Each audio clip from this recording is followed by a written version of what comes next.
Hello दोस्तों, मैं मिथिलेश कुमार भविष्य निर्माण एसडी क्लासेस के यूट्यूब चैनल पर आपका स्वागत करता हूं। दोस्त, जैसा कि आप जानते हैं कि हम विज्ञान को कवर कर रहे हैं, तो आइए चलते हैं हम विज्ञान के परिचय के बारे में सबसे पहले जानकारी प्राप्त करते हैं।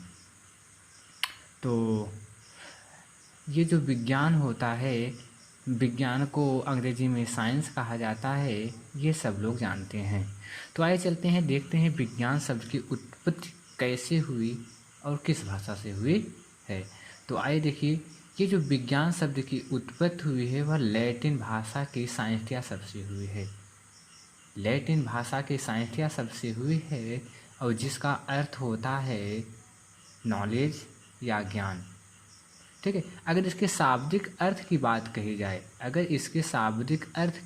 कही जाए तो विज्ञान शब्द का शाब्दिक अर्थ होता है संपूर्ण ज्ञान का समावेश। हाँ, प्राचीन काल में से ही विज्ञान के बारे में समझ जानकारियाँ प्राप्त होती आई हैं। तो संस्कृत भाषा में विज्ञान को विज्ञानम नाम से जाना जाता था, जो विधन ज्ञाधन व्युत्पत्ति से मिलकर बना होता है और जिसका अर्थ होता है विशेष ज्ञान। तो अगर विज्ञान के संधि विक्षेप की बात कही जाए तो विज्ञान का संधि विक्षेप होता है विधन ज्ञान और इसका अर्थ होता है एक विशेष ज्ञान। तो ये हुआ विज्ञान का परिचय। तो आइए चलते हैं विज्ञान के बारे में और जानकारी प्राप्त करते हैं। तो ये विज्ञान की उत्पत्ति किस प्रकार से हुई उसके बारे में बताया गया। तो आइए अब चलते हैं विज्ञान की परिभाषा के बारे में जानते हैं। तो ये जो विज्ञान की परिभाषा है, हम एनसीईआरटी को कवर कर रहे हैं। तो ये एनसीईआरटी के शब्दकोश के अनुसार जो विज्ञान की परिभाषा होती है वह होता है परीक्षण पर आधारित तथ्यों एवं नियमों के व्यवस्थित ज्ञान को विज्ञान कहते हैं। और दूसरी परिभाषा जो होती है वह होती है आइंस्टीन के अनुसार। आइंस्टीन ने कहा है विज्ञान की परिभाषा के बारे में, हमारी ज्ञान आभूतियों को अस्त व्यस्त विभिन्नताओं को तर्कपूर्ण एक विचार प्रणाली बनाने के प्रयास को विज्ञान कहते हैं।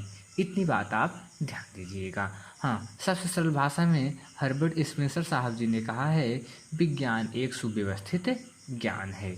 विज्ञान एक सुव्यवस्थित ज्ञान है। तो आइए आगे चलते हैं। अब विज्ञान का वर्गीकरण किस प्रकार से हुआ है। अगर विज्ञान का वर्गीकरण निर्माण के आधार पर देखा जाए तो वर्तमान समय में निर्माण के आधार पर विज्ञान का वर्गीकरण अगर देखा जाए तो विज्ञान 3 प्रकार के होते हैं। पहला होता है प्राकृतिक विज्ञान, दूसरा होता है सामाजिक विज्ञान और तीसरा होता है अमूर्त विज्ञान। तो जो प्राकृतिक विज्ञान होता है, प्राकृतिक विज्ञान का सिद्धांत सार्वभौमिक होता है, इसकी भविष्यवाणी की जा सकती है, इसलिए इसे क्या कहते हैं, शुद्ध विज्ञान भी कहते हैं। जैसे भौतिक विज्ञान हो गया हमारा, रसायन विज्ञान हो गया, जीव विज्ञान हो गया, सूक्ष्म विज्ञान हो गया, खगोलीय विज्ञान हो गया, ये समस्त विज्ञान प्राकृतिक विज्ञान के अंतर्गत आते हैं। और हम अगर विज्ञान को पढ़ रहे हैं तो हम प्राकृतिक विज्ञान के ही बारे में पढ़ेंगे। ये जो सामाजिक विज्ञान होता है इसकी क्या होती है, यह विज्ञान सार्वभौमिक नहीं होता है, इसका प्रमुख बिंदु मानव होता है। जैसे आप एग्जाम्पल देख लीजिए, मानव के बारे में दर्शन शास्त्र जो हो गया, अर्थशास्त्र जो हो गया, राजनीति शास्त्र जो हो गया, शिक्षा शास्त्र जो हो गया, मनोविज्ञान आदि, ये समस्त विज्ञान जो होते हैं ये विज्ञान सामाजिक विज्ञान के अंतर्गत आते हैं। और अमूर्त विज्ञान जो होता है जिसको हम देख नहीं सकते तब पर भी इसके बारे में लोग चर्चा करते हैं, ये जो होता है यह सिद्धांत सार्वभौमिक तथा सार्वकालीन होता है। इसमें हम गणित के बारे में, कल्पनाओं के बारे में अध्ययन करते हैं। हाँ, 18वीं शताब्दी में इसी 2 भागों में बांटा गया, एक सजीव होता है और एक निर्जीव होता है। तो ये निर्माण के आधार पर विज्ञान का वर्गीकरण हुआ है। लेकिन हम पढ़ेंगे सिर्फ प्रकृति विज्ञान के ही अंतर्गत पढ़ेंगे।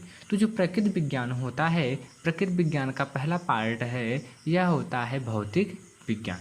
जिसको अंग्रेजी में फिजिक्स कहा जाता है। तो आइए देखते हैं ये जो भौतिक विज्ञान शब्द की उत्पत्ति संस्कृत भाषा के भौतिक से हुई है, जिसका अर्थ होता है प्रकृति। प्रकृति अगर अंग्रेजी शब्द में इसे फिजिक्स कहा जाता है और फिजिक्स शब्द ग्रीक भाषा के फ्यूसिस शब्द से बना है। ग्रीक भाषा के फ्यूसिस शब्द से बना होता है, जिसका अर्थ होता है प्रकृति। अगर भौतिक विज्ञान की परिभाषा के बारे में अगर देखा जाए तो भौतिक विज्ञान की परिभाषा होती है विज्ञान की वह शाखा जिसके अंतर्गत प्रकृति व उनके घटनाओं का अध्ययन किया जाता है, उसे ही भौतिक विज्ञान कहते हैं। इतनी चीज़ आप ध्यान दीजिएगा। जो भौतिक विज्ञान होता है वह ग्रीक भाषा के फ्यूसिस शब्द से बना होता है, जिसका अर्थ होता है प्रकृति। एक सबसे मोस्ट इम्पॉर्टेंट क्वेश्चन है जो कहा जाता है भौतिक विज्ञान का पिता किसे कहा जाता है या पितामह किसे कहा जाता है। भौतिक विज्ञान का पितामह न्यूटन, सर आइजैक न्यूटन को कहा जाता है। सर ये बता दीजिए न्यूटन कहाँ के निवासी थे? तो आप इतना विशेष ध्यान दीजिएगा, जो न्यूटन थे वह इंग्लैंड देश के निवासी थे। ये हो गया फिजिक्स के बारे में। आइए चलते हैं, हम आपको रसायन विज्ञान के बारे में बताते हैं। तो ये जो होता है रसायन विज्ञान को अंग्रेजी में केमिस्ट्री कहा जाता है और रसायन विज्ञान की सर्वप्रथम उत्पत्ति मिस्र देश में हुआ था। रसायन विज्ञान की उत्पत्ति सर्वप्रथम मिस्र देश में हुआ था। प्राचीन काल से ही मिस्रवासी कांच, साबुन का रंग तथा अन्य रसायन पदार्थों को बनाने जानते थे। तो इतनी चीज़ आप ध्यान दीजिएगा। तो ये रसायन विज्ञान की उत्पत्ति हम जानते हैं मिस्र देश से हुई है और वहाँ पर जो मिट्टी पाई जाती थी उसी के नाम से वहाँ के लोग इसे कीमिया कहते थे।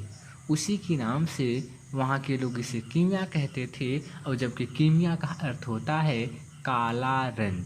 कीमिया का अर्थ होता है काला रंग।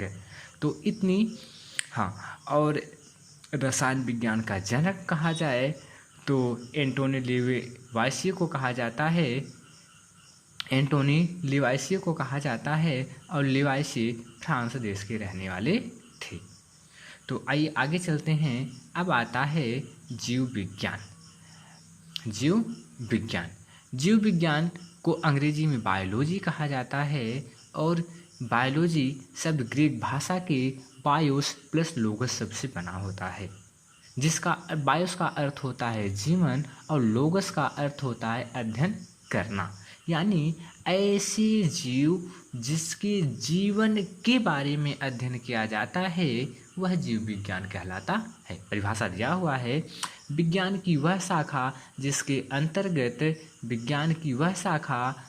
अंतर्गत समस्त जीवधारियों का अध्ययन किया जाता है उसे जीव विज्ञान कहा जाता है। तो जीव विज्ञान का जनक सब लोग जानते हैं। जीव विज्ञान का जनक अरस्तु को कहा जाता है जो यूनान देश के रहने वाले थे। तो जो जीव विज्ञान है, जीव विज्ञान को दो भागों में बांटा गया है। तो आइए चलते हैं जीव विज्ञान के दो भाग के बारे में जानकारी प्राप्त करते हैं। तो ये जीव विज्ञान की जो शाखाएं हैं, सबसे पहले ये क्वेश्चन यहाँ से उठता है कि जो जीव विज्ञान शब्द का प्रयोग सबसे पहले किसने किया? जीव विज्ञान शब्द का प्रयोग सबसे पहले किसने किया? तो आप विशेष ध्यान दीजिएगा। जीव विज्ञान शब्द का प्रयोग लैमार्क जो फ्रांस देश के रहने वाले थे और ट्रेविनस जो जर्मनी देश के रहने वाले थे 1802 ईस्वी में किया था। तो आइए चलते हैं, अब जंतु विज्ञान के बारे में पढ़ते हैं। ये जो जंतु विज्ञान होता है, जंतु विज्ञान को इंग्लिश में जूलॉजी कहा जाता है। जूलॉजी अंग्रेजी शब्द की दो वर्ड से मिलकर बना होता है। एक होता है जू और दूसरा होता है लॉजी। जो माने होता है चिड़ियाघर और लॉजी मतलब होता है अध्ययन करना। अब इतनी चीज़ आप ध्यान दीजिएगा, जो चिड़ियाघर में समस्त जीव जंतु रहते हैं, समस्त जीव जंतु रहते हैं उन्हीं के बारे में हम अध्ययन करते हैं, वही जंतु विज्ञान कहलाता है। यहाँ पर सेम सबसे सरल परिभाषा दे दिया है जीव विज्ञान की परिभाषा। तो परिभाषा में दिया है विज्ञान की वह शाखा जिसके अंतर्गत समस्त जंतुओं का अध्ययन किया जाता है वह जीव विज्ञान कहलाता जंतु विज्ञान कहलाता है। जैसे गाय और भैंस और मनुष्य भी एक प्रकार का जंतु है, ये आप ध्यान दीजिएगा। हाँ, अगर जंतु विज्ञान के जनक की बात कही जाए, अरस्तु को ही कहा जाता है, जो यूनान देश के रहने वाले थे। उन्होंने अपनी पुस्तक जंतु के इतिहास के बारे में, जंतु के इतिहास जिसे अंग्रेजी में हिस्टोरिया एनिमेलियम कहा जाता है, और उन्होंने 5 से जंतुओं की रचना, स्वभाव तथा उनमें होने वाली समस्त क्रियाओं के बारे में अध्ययन किया था। तो आइए चलते हैं, अब आपका आखिरी पार्ट होगा, ये होगा वनस्पति विज्ञान। वनस्पति विज्ञान जो होता है, वनस्पति विज्ञान को अंग्रेजी में बॉटनी कहा जाता है। बॉटनी ग्रीक भाषा के बॉस्किन शब्द से बना है, जिसका अर्थ होता है चरना, ठीक है। तो सबसे सरल परिभाषा उसी प्रकार से दिया हुआ है। वनस्पति विज्ञान की परिभाषा, विज्ञान की वह शाखा जिसके अंतर्गत समस्त पेड़ पौधों का अध्ययन किया जाता है वह वनस्पति विज्ञान कहलाता है। तो वनस्पति विज्ञान का जनक थियोफ्रास्टस को कहा जाता है। ये ग्रीस देश के रहने वाले थे। हाँ, अगर हमारा वीडियो आपको अच्छा लगा है तो आप हमारे वीडियो को लाइक कीजिए, सब्सक्राइब कीजिए और बगल में बेल आइकन को प्रेस करना बिल्कुल मत भूलिए। तब तक के लिए हंसते रहिए, मुस्कुराते रहिए। जय हिंद, जय भारत।